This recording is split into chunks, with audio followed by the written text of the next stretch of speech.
অচিরেই সুদ হার বাড়ানোর ইঙ্গিত দিয়েছেন বাংলাদেশ ব্যাংকের গভর্নর ডক্টর আহসানিজ মনসুর।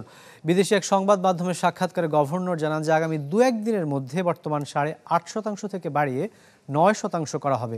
তিনি জানান যে মূল্যস্ফীতি নিয়ন্ত্রণ আগামী মাসগুলোতে হার আরও বাড়তে পারে।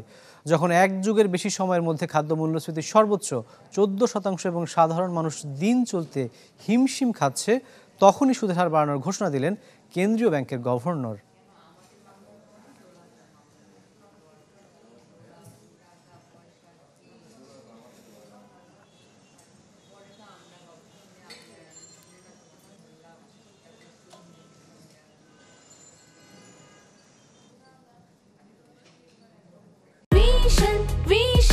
Vision Fridge 100% কপার কন্ডেন্সারে তৈরি ভিশন ফ্রিজ, তাই গুণে মানে অটুট থাকে বছরের পর বছর। দর্শক, এই বিষয়ে বিস্তারিত কথা বলার জন্য এই মুহূর্তে আমাদের সাথে অনলাইনে সরাসরি যুক্ত হচ্ছেন ঢাকা বিশ্ববিদ্যালয়ের অর্থনীতি বিভাগের অধ্যাপক ডক্টর শাহাদাত হোসেন সিদ্দিকী। ডক্টর শাহাদাত, আপনাকে আমন্ত্রণ জানাচ্ছি বিজনেস 24-এ। শুরুতে আপনার কাছে যে প্রশ্নটি রাখতে চাই সেটি হচ্ছে, আমাদের মূল্যস্ফীতি কিন্তু একটা বড় মাথা ব্যথার কারণ, এবং সেটিকে বাগে আনতেই কিন্তু সরকার কিন্তু নতুন করে সুদ হার বাড়ানোর একটা সিদ্ধান্ত নিয়েছে এবং গভর্নর কিন্তু সেটি ইতিমধ্যে ঘোষণাও দিয়েছেন। এই বিষয়টি আসলে এই মুহূর্তে অর্থনৈতিক যে বাস্তবতা সেটাতে কতটা কার্যকরী হবে বলে আপনি মনে করছেন? জি, ধন্যবাদ আপনাকে। দেখুন, যে বাংলাদেশে মূল্যস্ফীতি নিয়ন্ত্রণের জন্য কিন্তু নীতি সুদ হার বাড়াচ্ছিল, গত সরকারেও কিন্তু বাড়িয়েছে, কিন্তু তার প্রভাব আমরা অর্থনীতিতে লক্ষ্য করিনি। তার পিছনে মূলত যে কারণটা, সেটা হচ্ছে যে আমি সংকুচনমূলক মুদ্রানীতির কথা বলি, কিন্তু প্রকৃতপক্ষে সেই সংকুচনটা আর সংকুচন থাকে না। আর তার পিছনে হচ্ছে আমরা আসলে প্রসারণের ব্যবস্থা করি, একই সাথে আমরা প্রিন্টের মাধ্যমে প্রসারণের ব্যবস্থা করি, যে কারণে কিন্তু মূল্যস্ফীতি নিয়ন্ত্রণে থাকে না। কিন্তু বর্তমান গভর্নর, আমি মনে করি যে প্রথিতযশা অর্থনীতিবিদ এবং তিনি সামগ্রিক বিষয়গুলো ভালো বুঝেন। কিন্তু প্রশ্ন হচ্ছে, এই মুহূর্তে যদি এখন এই মূল্যস্ফীতি নিয়ন্ত্রণের জন্য প্রধান হাতিয়ার হিসাবে কিন্তু ইন্টারেস্ট রেট বাড়ানো হয়, পলিসি রেট বাড়ানো হয়, সেই জায়গা থেকেই উনি চিন্তা করছেন যে আমরা যদি স্টেক থাকে আইএমএফ এর যে পলিসি, সেটা সেই জায়গা থেকে কিন্তু বলা হচ্ছে যে আমরা এই এক্সচেঞ্জ রেটের জায়গাটাকে ঠিক রাখবো, মুদ্রানীতি কঠোর হবো।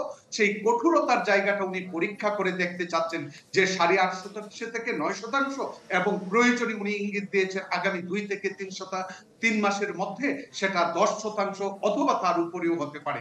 অর্থাৎ কঠোর নীতির মাধ্যমে যদি সেই জায়গাটায় কাজ হয়, তাহলে বুঝতে হবে যে আমাদের এই সংকোচনমূলক মুদ্রানীতি কাজ করে না হয়, পরবর্তীতে কিন্তু আরো বিকল্প কিছু ব্যবস্থা রয়েছে, যেটা হচ্ছে উনি কিন্তু আরেকটা ইঙ্গিত দিয়েছেন যে সরকারি দান, যেটা আমরা প্রিন্টিং মানি, টাকা ছাপিয়ে করা হয়, যেটা সরাসরি মূল্যস্ফীতিকে আঘাত করে, সেই জায়গাটা টাকা যেন না ছাপানো হয়, তারও কিন্তু ব্যবস্থা গ্রহণ করবেন। সেই প্রেক্ষাপটে আমি শুধু কয়েকটা কথা বলবো যে এই মূল্যস্ফীতির প্রভাব যে জায়গাটা হচ্ছে আমার ধার খরচ বাড়িয়ে দিবে এবং আমার বিনিয়োগকে যেহেতু নিরুৎসাহিত করবে, অতএব প্রবৃদ্ধির উপর আঘাত হানবে।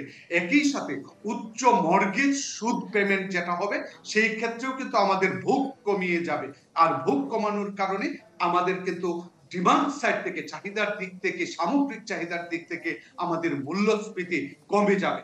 আরেকটা জায়গা, লাস্ট পয়েন্ট আমি যেটা বলতে চাই, সেটা হচ্ছে যখন দেশের সুদের হার বিদেশি সুদের হার অর্থাৎ গ্লোবাল ইন্টারেস্ট থেকে বেশি হয়, তখন কিন্তু বিদেশি বিনিয়োগকারীরা বাংলাদেশে আকৃষ্ট হবে, যেটা হট মানি অথবা হাই পাওয়ার্ড মানি আমরা বলি, অর্থাৎ ডলার, তখন কিন্তু ফ্লোজ ইনটু আমার দেশের ভিতর ঢুকবে।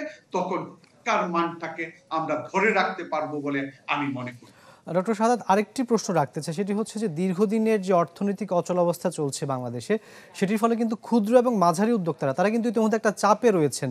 নতুন সুদ হার বৃদ্ধির ফলে বৃহৎ ব্যবসা প্রতিষ্ঠানের সাথে সাথে তারা কি কোনো ধরনের চাপ ফেস করবেন কিনা বা তাদের সংকট বাড়বে কিনা, এই বিষয়টা কিভাবে দেখছেন আপনি?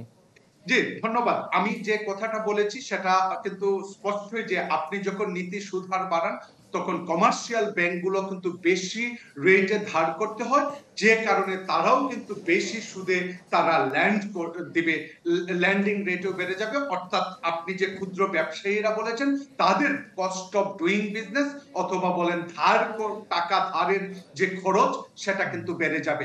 সেই ক্ষেত্রে ক্ষুদ্র ব্যবসায়ীদের প্রবৃদ্ধি সংকুচিত হবে, সামগ্রিকভাবে বৃহৎ ব্যবসায়ী যারা, তারাও কিন্তু সংকুচিত করবে।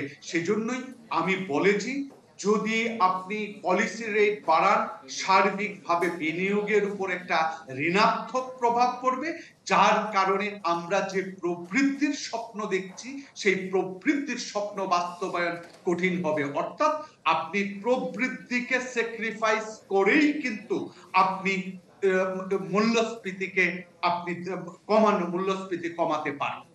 ডক্টর শাহাদাত, আপনাকে অসংখ্য ধন্যবাদ আমাদের সাথে যুক্ত হওয়ার জন্য। দর্শক, সুধার বিষয়ে কথা বলার জন্য আমাদের সাথে অনলাইনে সরাসরি যুক্ত হয়েছিলেন ডক্টর শাহাদাত হোসেন সিদ্দিকী।